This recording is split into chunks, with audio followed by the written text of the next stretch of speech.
Good morning, everyone. We're really excited to have everybody here with us today, and we really appreciate you taking the time to join us for the second session of the Sam Steele Seminar Series. And also, happy St. Patrick's Day. So today we get to have a discussion with one of our alumni from the Plant and Environmental Sciences Department, Dr. Ivette Guzman. And we wanted to begin by just telling you a little bit about Agricultural Communicators of Tomorrow. So we just became a chartered student organization here at NMSU a few months ago, just at the beginning of last semester. And even in these unprecedented times, we've stayed committed to our mission to create a community that creates, cultivates, and connects agricultural communicators. We are future journalists, scientists, teachers, lawyers, entrepreneurs, and marketers, all with one goal: to strengthen the agriculture industry through professional development and educational programs. We believe that there is a need to connect students, alumni, and supporters, and to unite the diverse industries served by the College of ACES. And it all starts right here with the Sam Steele Seminar Series. On behalf of ACT and the College of ACES, I wanted to sincerely thank you for joining us this morning, and we look forward to this conversation. So without further ado, I would like to invite Dr. Donald Connor, Associate Dean and Director of Academic Programs, to say a few words. Okay, well, good morning, everyone, and thank you, Annalisa. Very glad to be part of this new seminar series, and glad you made time to attend this. On behalf of the College of ACES, just want to welcome all of you. I just think this is a great program and initiative that ACT in the Department of AgSed has initiated. I'm very appreciative of that because it gives a platform for us to see some of the great accomplishments that our alumni have made. I'm particularly excited to have Dr. Guzman this morning because not only is she an alumna, but she also is now in a career path that's creating new NMSU and ACES alumni. So I'm excited because she's paying it ahead and pouring into new students and new graduates. And I'm interested to hear her path of how she ended up as a faculty member over in PES. So again, welcome to all of you. Thank you for your engagement in the college and engagement in this program. It's very, very important to us. So we look forward to the presentation. Thank you, Dr. Connor, and good morning, everyone. Our guest this morning is an incredibly inspiring individual. At an early age, Dr. Ivette Guzman set her dreams and goals high and has continued to pursue them throughout her career. Guzman began her education at the University of Texas at San Antonio, where she received her bachelor's degree in biology. Then, in 2005, went on to receive her master's degree in biology at Texas Women's University. After many ambitious years of studying and research, Guzman made her way home and received her PhD in Plant and Environmental Sciences from New Mexico State University. Currently, she is an assistant professor of horticulture, plant, and environmental sciences at NMSU. Dr. Guzman's story is one of encouragement and optimism, and I, for one, cannot wait to hear it. Without further ado, please join me in welcoming Dr. Ivette Guzman. Hi, everybody. Good morning. Thank you so much to the Ag Communicators. You guys are so amazing. I just have to say, one, you have amazing faculty over there. And two, I mean, just the interactions I've had with you throughout this process of presenting as an alumni, I've been very impressed. So I would love to connect you guys with our graduate students over here as well, so you can share your wisdom of ag communication with our students in PES. So that being said, I want to go ahead and share my screen. If you could just give me some access here. I will share it. I'll change the settings right quick. And I just want to say also thank you to all my colleagues who showed up. I feel like that's like half the attendees. So I really, really appreciate all the support. I work with some great people. Okay, here we go. Okay, so I made it green because green's my favorite color. Okay, so I really today want to talk, there's going to be a little talk about my research, but mostly I'm going to talk about my path, okay, and tips that have been shared to me by my mentors, and then also tips to students that I have learned over the years. But most of them I have co-opted from my mentors. So my presentation is from student to faculty and everything in between. I almost feel like it's like a sandwich, like, you know, like an NMSU sandwich, and then a lot of stuff happened in between. So as they said at the beginning, I am an assistant professor in plant and environmental sciences. And so the contents of my talk today, I'm going to talk about what I do, where I'm from, lessons from a farm working family, and the mentors that shaped my career, and then some post NMSU careers that I had, and maybe just sharing the opportunities that are out there for NMSU grads. So what do I do right now? I do a lot of stuff.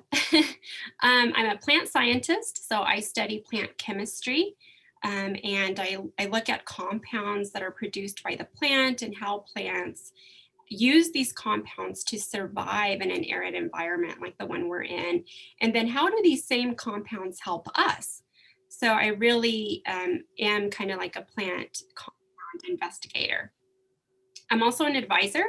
I advise graduate and undergraduate students, and this is on the research side and also the academic side.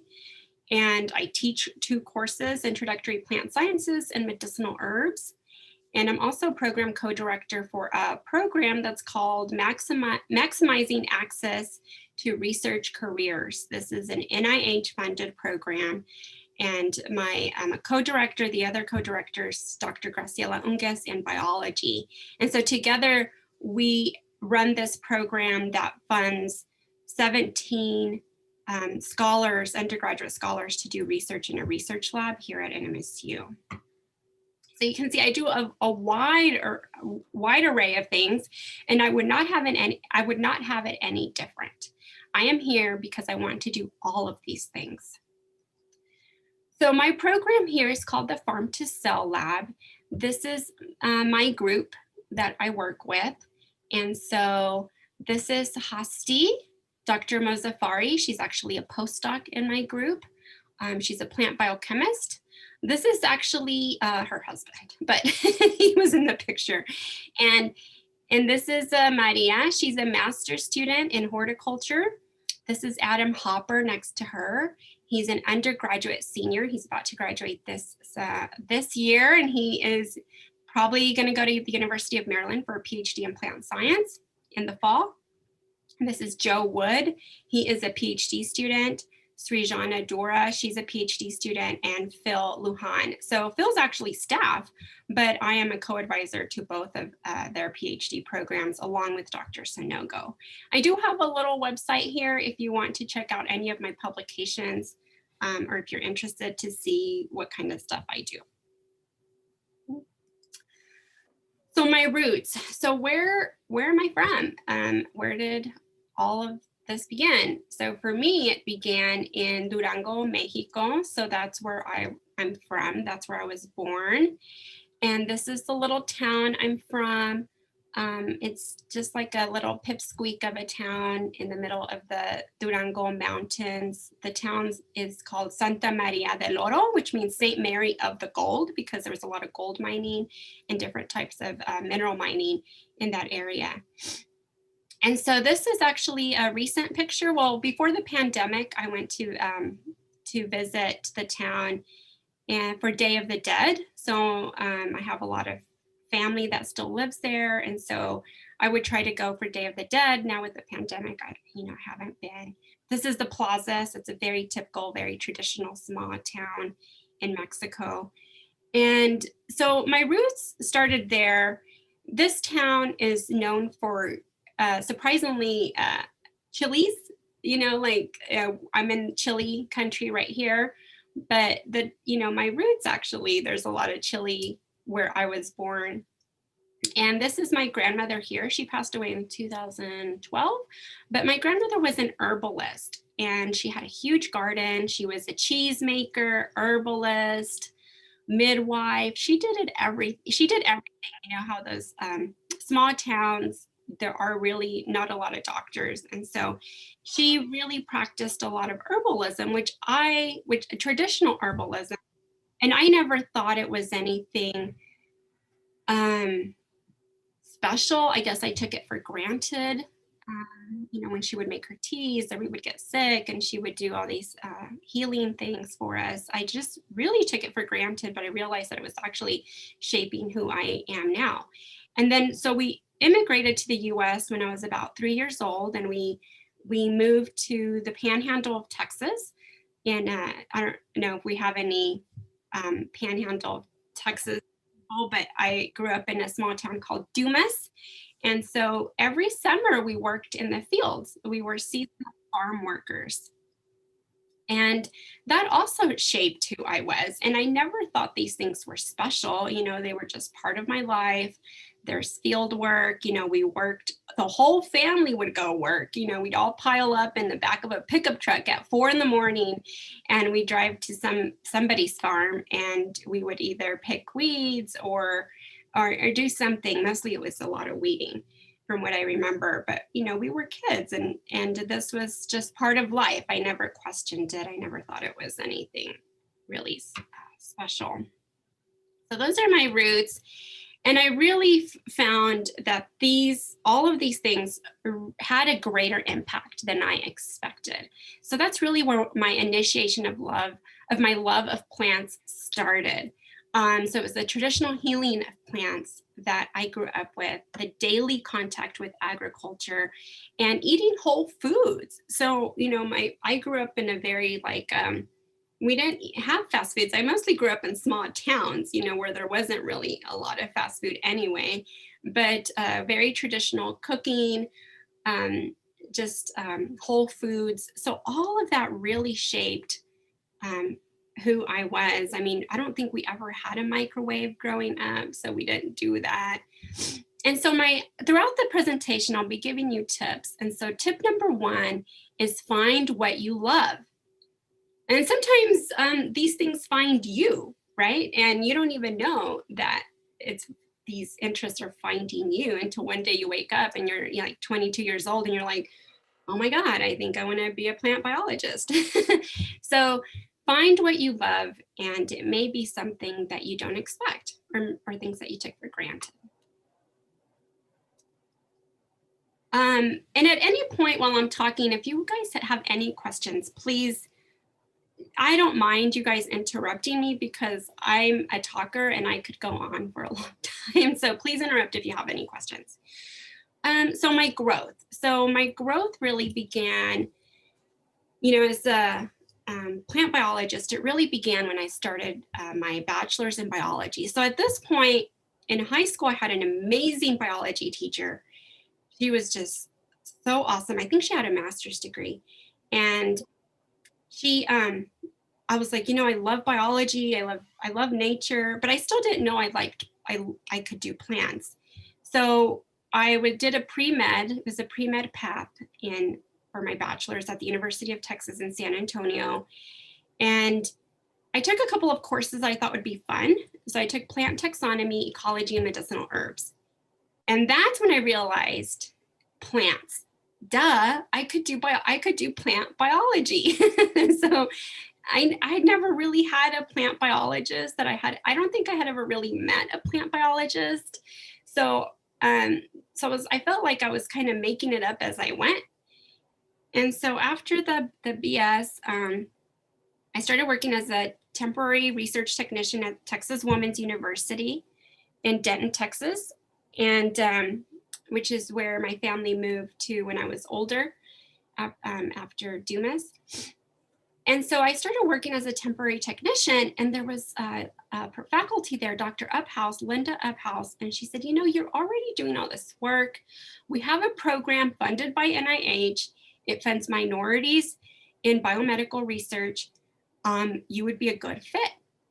You just have to retake a couple of your classes because you did really, you have a really bad GPA as an undergrad. And the reason I had a really bad GPA was because I was working 2 jobs. I was working at Target and I was working at Mervyn's. Okay, I always bring up the Mervyn's because a lot of students don't know what Mervyn's is anymore. And so I was working 2 jobs and trying to do a bachelor's degree, and my GPA really, really suffered.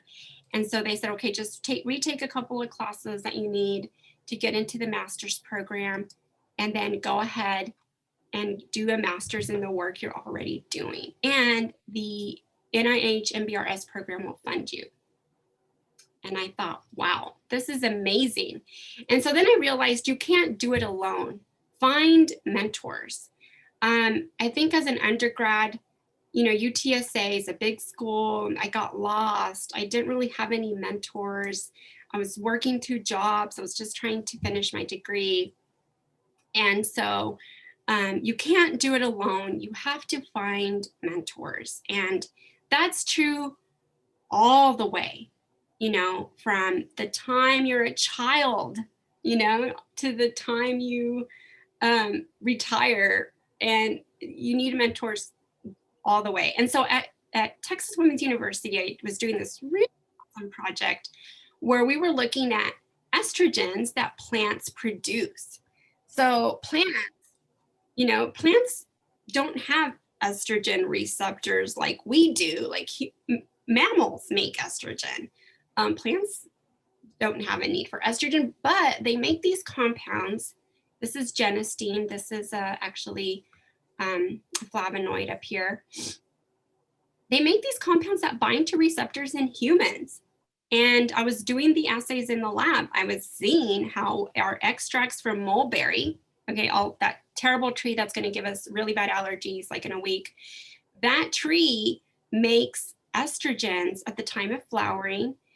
And these estrogens, if we eat them, can bind to our estrogen receptors. And I had a bioassay in the lab where I could test this, and I was hooked. I was like, this is really what I want to do forever. I just want to look at compounds that plants produce and how these compounds affect human bodies. So that's, okay, let me go forward. So that was my master's. And then I wanted, of course, to continue in a doctoral degree because I just thought it was so cool. And so I came and I did a PhD in agronomy and horticulture. Back then, this department was called agronomy and horticulture. And so what I found here was I found caring faculty, which is still the case, mentors that care, which is still the case, and community. And I'm not just talking about community in the department, community in ACEs, but what I really loved about my time as a grad student was that my mentors would take me out to the fields to meet farmers and meet the bioads and, you know, go and check out Resilex, the pigment extractor company. And so the community is beyond the walls of Daryl Thomas, Skeen Hall. The mentors here really make an impact on students because they connect you to the real world. And so it's funny that I graduated in 2009. I came back in 2016, and I saw Vince. He works with the bioads with Chile, and he was like, "You're back?" He said, "I remember when you were, you know, like a little kid starting your PhD." And that's the kind of community that I think is important for students' success, to really show you what's out there and not just in the lab or in the greenhouse.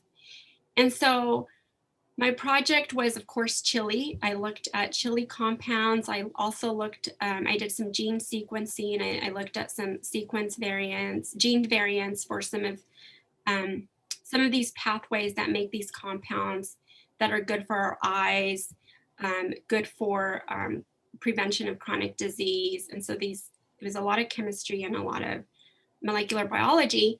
And this picture here is actually myself as a PhD student with different hair color. And this is Netta. So Netta was my fellow grad student. She was working on capsaicinoids in chili, and I was working on carotenoids in chili. And this was from a Las Cruces Sun newspaper article. And so it's pretty funny that I still found it online. Yeah, so that was a lot of what happened here.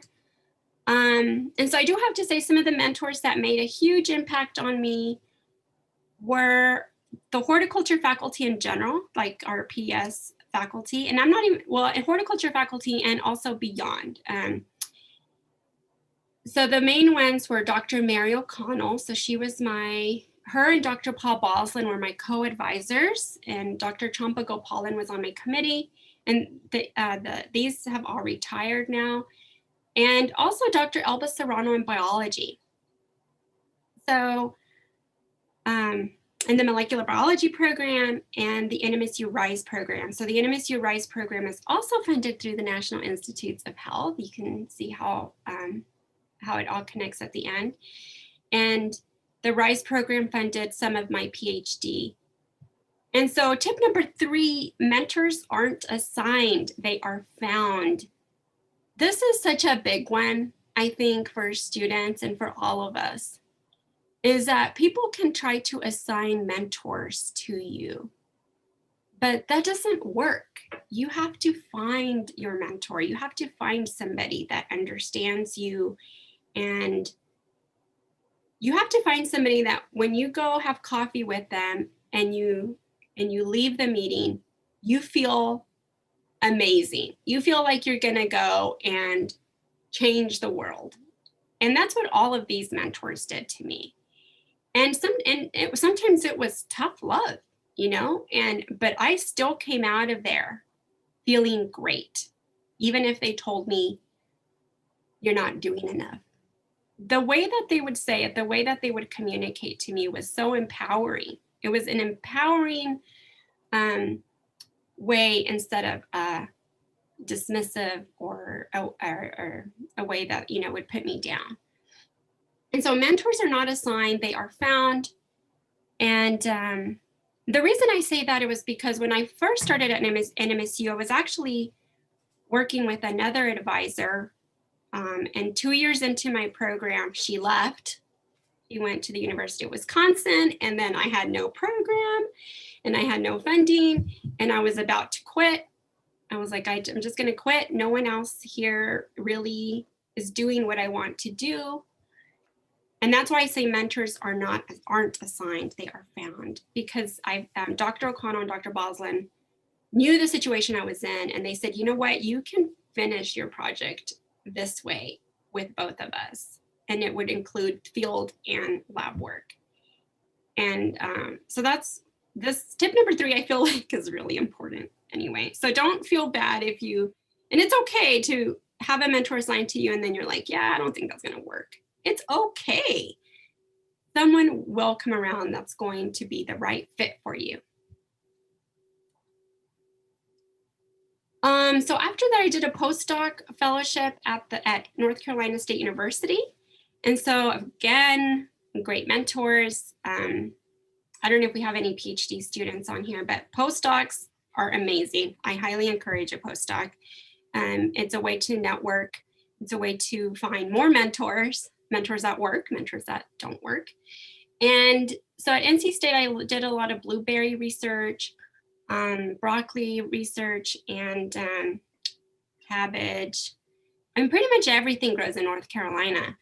So I was just looking at compounds that make fruits and vegetables medicinal for us, really. Okay. And so as a postdoc researcher, I did some really fun projects. This is why I think postdocs are so much fun, because all you do is research, and it's just great. You don't have to do anything else but do science. And so this is myself here, and these are actually 2 undergrads from the University of North Carolina, Charlotte. So I was at an institute called Plants for Human Health Institute, which is actually not at the NC State campus. It's in a small town called Kannapolis near Charlotte. And it's an institute that is focused on plants for human health. And so that was a perfect fit for me. This is Lori. I miss Lori so much. She was a technician and we harvested so much broccoli and so many blueberries. And I love it. So the best way to get to know people is go work at a farm with them. And here I am extracting all of the compounds from all these fruits and vegetables. And then these are some of the compounds I was looking at. So I was looking at some chlorophylls and vitamin E's, which are tocopherols. And then I was able to do this really fun project that was funded by the Bill and Melinda Gates Foundation, looking at developing new functional foods for people in Zambia. And so these ladies here are making this thing called nishima. And so nishima is pretty much just like white cornmeal. It doesn't really have much nutrition. It has carbohydrates, but doesn't have a whole lot of other nutrients. And Zambians suffer from vitamin A deficiency because they don't have fruits and vegetables, but they have mangoes. They have a season in their year that is the wet season, and they get tons of mangoes. They get so many mangoes that 70 to 90% of them rot on the ground. And mangoes have vitamin A. Mangoes have polyphenolics. Mangoes are actually super nutritious. And so we thought, could we extract all of those amazing nutrients and vitamins from mango and put that stuff in their nishima?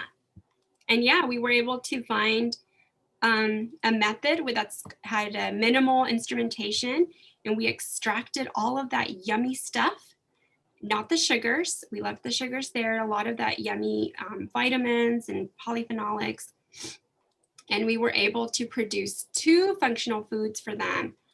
We bound the polyphenolics to flours, to soy flour and peanut flour. So because soy and peanut have more protein, the government was supplementing soy and peanut flour to communities. So we figured out a way to bind the polyphenolics to the flour so they could add this flour to their nishima. And then we were able to extract carotenoids like pre-vitamin A or provitamin A to sunflower oil. So the sunflower oil is something that the communities were making themselves. And so this was a really cool project where we brought plant chemistry, food science, and community development together. So the people can actually do these processes, develop this oil and this super nutritious flour all by themselves. And so that was really exciting to me. And those are the types of projects that I love working on, is really making the chemistry work for the people. I also did a lot of blueberry work, so I can tell you probably too much about blueberries. Too bad they don't grow here. And so we were looking at a lot of different polyphenolics in blueberries as well, and was working with a breeder in North Carolina to look at some of his breeding material. And what we found was that breeding material that had more genetics from the wild blueberries actually had higher amounts of polyphenolics, which are really good for us. They're immunoprotective, they are antiviral. They're actually some of them have been shown to help with insulin sensitivity and diabetics. So that's really cool. My dad is actually a diabetic. And so after doing this research, he puts a cup of blueberries in his smoothie every day. And so that's kind of been unique, Mexican farm working mechanic is having his smoothie and have a cup of blueberries. So this is the kind of stuff that you know, thinking about our community. So what are things that we can do from the plant science side that will help our communities? Hispanics have a much higher rate of diabetes than any other population. And of course, most of the people in this area are Hispanic, so we have a lot of diabetics in this area. So how can we look at fruits and vegetables differently? So we, and how can we communicate that to the community, right? Okay, so after my postdoc, I took an opportunity. Okay, so tip 4, take opportunities. I mean, I don't know if they're, you know, sometimes you don't know if they're good or if it's going to be for a long time or what, but one thing my dad always said was take opportunities. He immigrated to the US, so we would have opportunities. You know, the small town we're from in Mexico, he only, they didn't have secondary education. So he only went to elementary school. He only went to elementary school because that was all there was. And so we immigrated to the US to take opportunities here. There are so many opportunities here. And sometimes you have to be a little creative. So I took an opportunity because I do love mentoring, and that was something that I noticed during my postdoc, that we would have undergrads in the lab, and as a postdoc, I would supervise them and mentor them, and I loved doing that. And I realized that I love teaching, I love mentoring, and so I've had a couple of teaching positions, one at Northern New Mexico College in Espanola, at Collin College and Richland College. Both of those are community colleges in Dallas. And these are my students from Northern New Mexico College. And they're all doing amazing things. A couple of them got their master's degrees in genetics, and they're all just being very successful. But I took this opportunity because I wanted to try a teaching position. I really thought, and the position allowed me to do some research with the students. And so here they're presenting their research at a research conference we had it in Espanola. And yeah, it was really great. So take opportunities. Here they are doing chili research. They're looking at red chili, northern New Mexico red chili from Chimayo. We had a small farm at the college called Sostenga Farm. Sostenga means to sustain. And then they did projects looking at culinary herbs and antibacterial properties, did some vitamin A work. And we did everything in the classroom. So I didn't have a lab. So it was all done in classrooms. So. Okay, but I really missed research. I think I was like, okay, I love teaching, but I really miss being back working with phytochemistry. So then I took another opportunity. So tip 5, if you want more, seek more. So I was hired as a quality control manager at Vitality Works, which is a manufacturing company in Albuquerque. And so in the quality control lab, we pretty much just monitor quality of all of our products. So we would monitor quality of all the raw material we would receive. So we would buy medicinal botanicals from farmers across the world, and we would get the botanicals and we had to identify them to make sure they were the right plant. And we would measure quality like potency. We would look at microbial residues or pesticide residues on these herbs, because we were making tinctures, we were making vitamins so a lot of the stuff you see at Sprouts, Vitacost, Vitamin Shop, a lot of those are probably made at Vitality Works. So I learned how to follow FDA good manufacturing practices there. I learned how to, I also certified final dietary supplements right before they went to the consumer. And so it was very exciting. Industry is very fast. It's very exciting and very fast. And so I really liked a lot of it. I really liked a lot of what I was doing there. Okay, so this is like the same thing. And so in industry, for example, at a supplement industry, and this goes for any industry that's making a food product. So dietary supplements are not considered medicine. They're considered food product. So any place that's going to be making food, is the quality control labs are looking for botanists, microbiologists, people that are good with communication, people that are good at have good managing skills, problem solvers. If you're a problem solver, then industry wants you, because there's a lot of problems that occurred throughout manufacturing. Critical thinkers, and of course, people with good organization skills. These are all like skills that industry is looking for. And actually, when I look at a lot of these skills that I had to use in my position as QC manager, I realized that these are actually all the skills that I have to use as a faculty member here.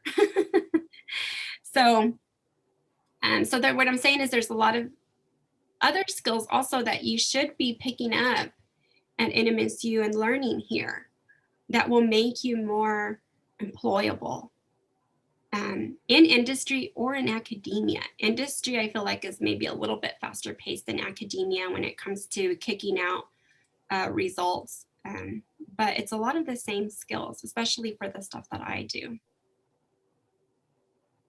Okay, so tip number 5, you're knowledgeable and valuable. So after the Vitality Works time that I spent there, my husband got a job in Dallas, and it was kind of like a once in a lifetime type of job. And so I quit my job at Vitality Works and we moved to Dallas. And I thought, great, what am I going to do in Dallas? There's like, nobody does plants in Dallas. Well, back then, nobody did plants in Dallas. Now I think Texas A&M has a big research center there. But back then it wasn't up and going.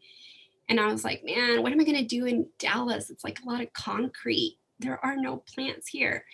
And so I found the Dallas Arboretum and Botanical Garden, which is a great place for people that love plants, of course. And they have a whole education department. And what they do is they develop science education for schools.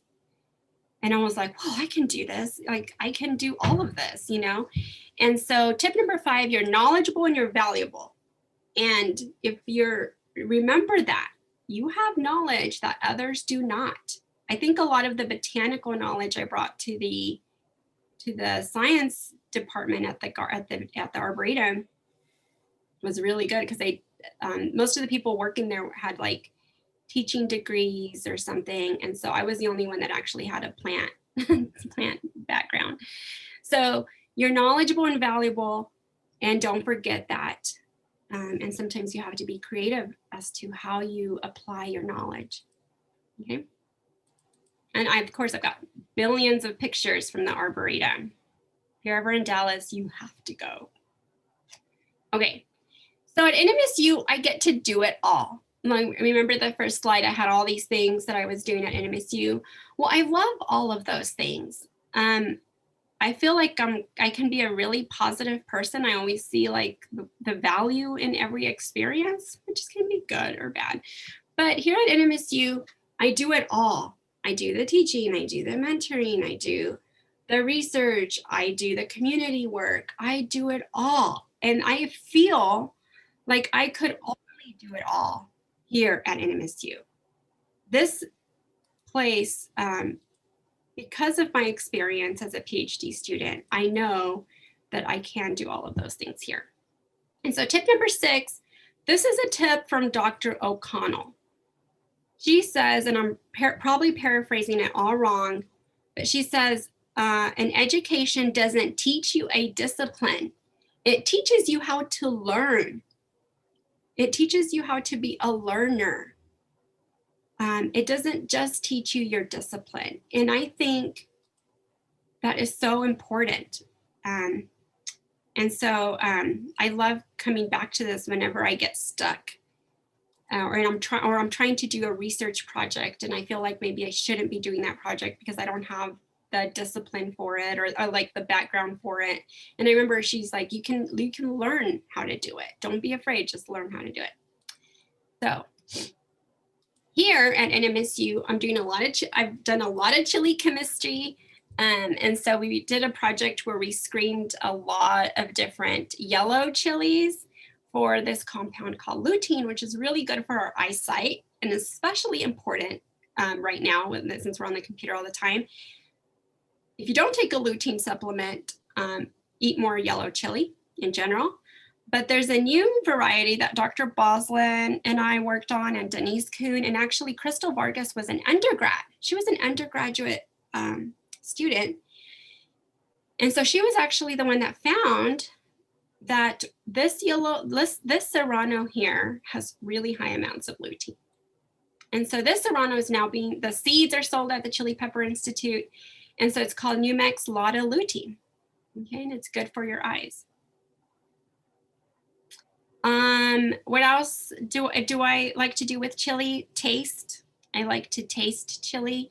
And so was a paper that I put out in 2017 looking at different ways of describing heat. So you can describe heat in different ways. It's not just that's hot, that's really hot, that's crazy hot, or that's not hot. There's actually a whole way to describe heat. And so those are the things that, that's one of the projects I did with chili. And then I'm also looking at bioaccessibility of plant compounds. So I want to know how these compounds from chili or from hemp or from other, plants, creosote, whatever, how are these compounds absorbed by our bodies? And so I have a new method in the lab. We do a simulated stomach digestion. So we simulate a human digestion in a test tube, and then we can measure what compounds are going to be absorbed. We also, my group and I just started cell culture lines. So we actually have human small intestine cells, and we are applying all of our digestion juice to our cells. So we are actually going to measure these compounds in the cells.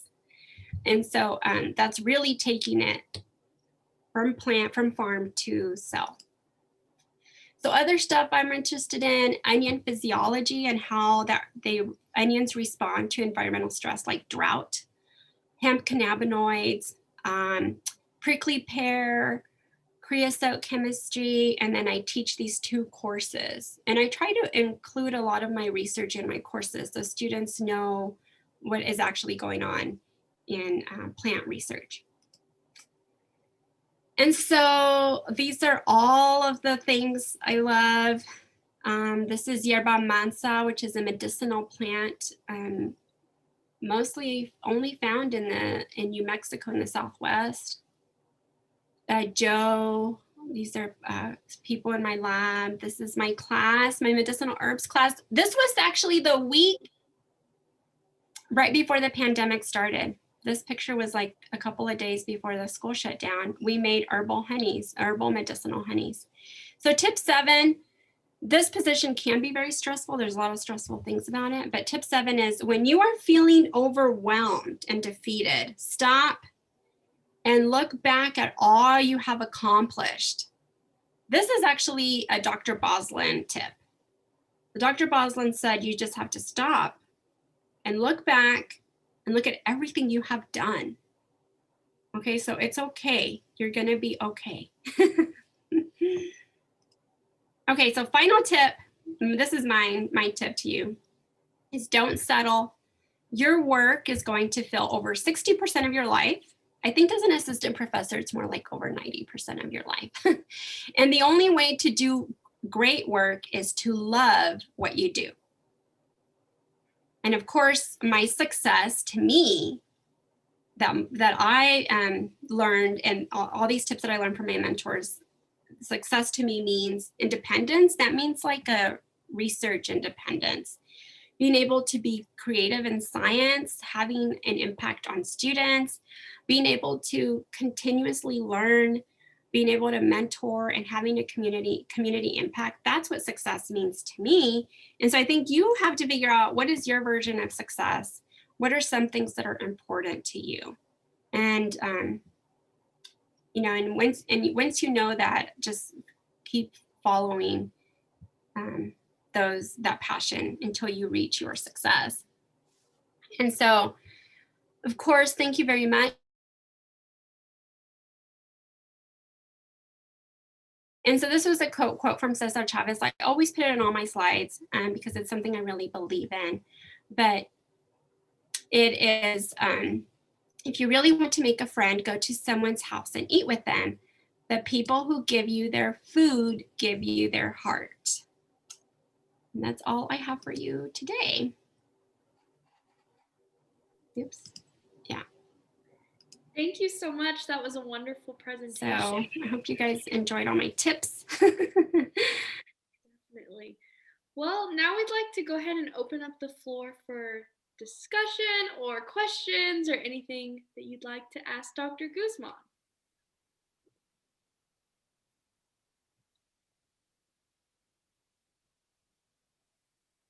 I'm sorry if it went too long. I tell you, once I get going. It was awesome. Okay. I really enjoyed it. Dr. Guzman, this is Steve Fraze. I'm the department head over here in agriculture and extension education. I don't think I've met you personally yet because when I got here, COVID came with me, I think, and we haven't had a lot of personal interaction or whatever. But I do want to thank you for your presentation. This was right on target to what our concept was. And I think the neat thing about this Sam Steele speaker series is, I mean, you'll probably be in a trivia question answer someday about who was in the first year of the Sam Steele speaker series, who were the guest speakers and everything, because we think that this will grow. And I think one of the downsides of it right now is the fact that we're having to do it on Zoom. And Zoom, I know people like Frank Hodnett, they just avoid Zooms when he can because we're all kind of zoomed out and everything. But I think what we have here and the fact that this was recorded and everything, and we're going to post these on the website and everything, these speaker series and everything, is really fantastic. I just want to thank you for being a part of this initial series that we've started, and more so that the students have started. We had an idea back in the fall discussing it, and that was the last time I had anything to do with it. The students took off with it and have developed this whole program. So I think it's a credit to them, and especially to the speakers that they have selected for this initial go on the Sam Steele speaker series. But thank you very much. Well, thank you for your mentorship and guidance. I mean, I think this is really great. And yeah, so far, I think I caught up with the last speaker for a little bit, but I think it's really great. I think it's good for students to see that all the things you can do. I mean, I'm in a weird situation where I did come back to NMSU, but I feel like I call it the NMSU sandwich. You know, I did a lot of stuff in between. And so that actually gave me a lot of perspective. And that's why I wanted to come back to NMSU, because I knew that this place is onto something. And so I really appreciate, and it's like people like you and these students. So I really enjoy it. And thank you so much. And students, if you need any more alumni, we've got a ton of alumni that we can get you in touch with, people that work in government and things like that.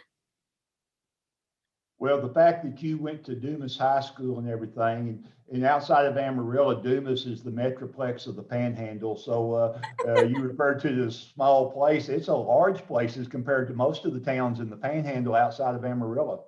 Yeah, I mean, it's about 13,000 people right now. Yeah, I think, you know, we grew up like outside of Dumas in the country. And so I always, you know, have that memory. But yeah, if you haven't been to Dumas, it's home of the Ding Dong Dollies and Ding Dong Daddies. and their football's really good. You in the ag program in high school there at Dumas? Not when I was there. Okay. Yeah, yeah. But I'm sure there is one there now. Well, they've had, it's one of the better programs in West Texas as far as their high school ag program. So. Yeah. Well, thank you so much, everybody. And it was so great to see all kinds of faces on here. Oh, someone has a question. Desert blooms. Hey, it's me. I signed on the wrong account. I'm sorry. I'm Marisa Thompson. But so I have a question, and I could call Ivette and ask you this question, and I was going to today anyway. But I'm actually, more than the answer, I'm interested in how you think about getting to the answer. So the question is that our extension IPM entomologist got word of this pink. I'm going to try to show you this pink grub growing on the roots of this plant up in Farmington. So they went up and they got samples, and they're trying to identify this insect and go through that process. But the question is, why is it so pink? And one idea is that it could be that it is ingesting nematodes, and it's a response to nematodes. And the other is that it is taking a chemical from the plant, and that somehow the plant is allowing that to happen. So the plant is called big sage, which we need to make sure we get a good idea on the plant, but I think it's an Artemisia tridentata. And I wondered so I thought about that book, the new publication of herbal remedies, and trying to look up that plant to see, does it have these interesting chemicals? But just off the top of your head, where do you go as far as, should you be thinking about what chemicals to look for or how to find out? Yeah, well, I don't really work with insects like that, but what I do if I'm trying to find what makes something have a certain property is I extract it and then I run it through an instrument. So I don't know, like doing an extraction of the insect would really give us a clear indication of what's in there when it comes to small compounds. We can tweak out the specific compounds we're looking for. But I think sage, what did you say it was? It's an Artemisia. An Artemisia, okay. I mean, Artemisia doesn't really have anything that would probably contribute to that color. So it's probably not the plant, and maybe it's some insect or something else that he or she is eating. But I'm like, you could make an extraction of the insect. Interesting. And would you, if we did that route, would you recommend an extraction of the insect and the plant material, or is that probably not the plant?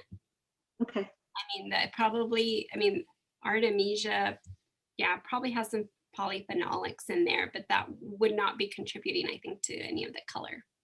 Interesting. Thanks.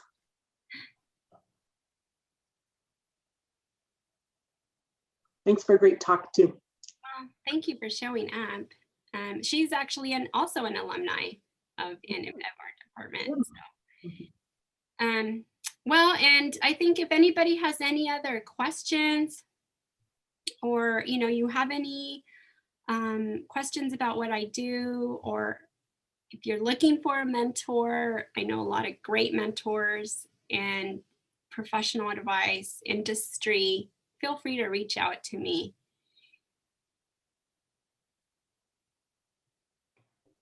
Well, in this regard, if there's no further questions, I just want to extend my thank you again to Ms. Guzman. I do appreciate you coming out today. It goes much appreciated, especially to students and to our alumni.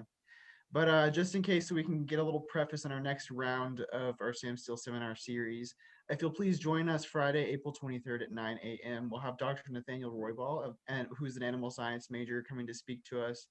And we'll go ahead and keep you guys updated through Facebook and Instagram at New Mexico State University, ACT, just to go ahead and preface for what we can get done in our next seminar series. So we do appreciate you guys for coming to see Ms. Guzman present her information. But thank you so much, Ms. Guzman. I really appreciate it. Thank you, Dr. Guzman, for sharing your story with us.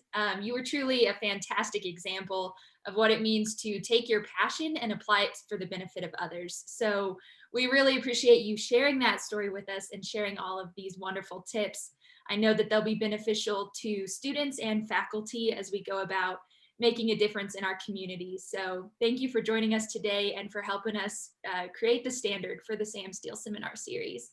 We also want to thank everyone else who joined us today. Thank you for supporting ACT in getting this series started. And thank you for just supporting all of our speakers and being a wonderful support to all the staff at NMSU. So that's all we have for today. It's great to see you all, and we hope you'll join us for the next series.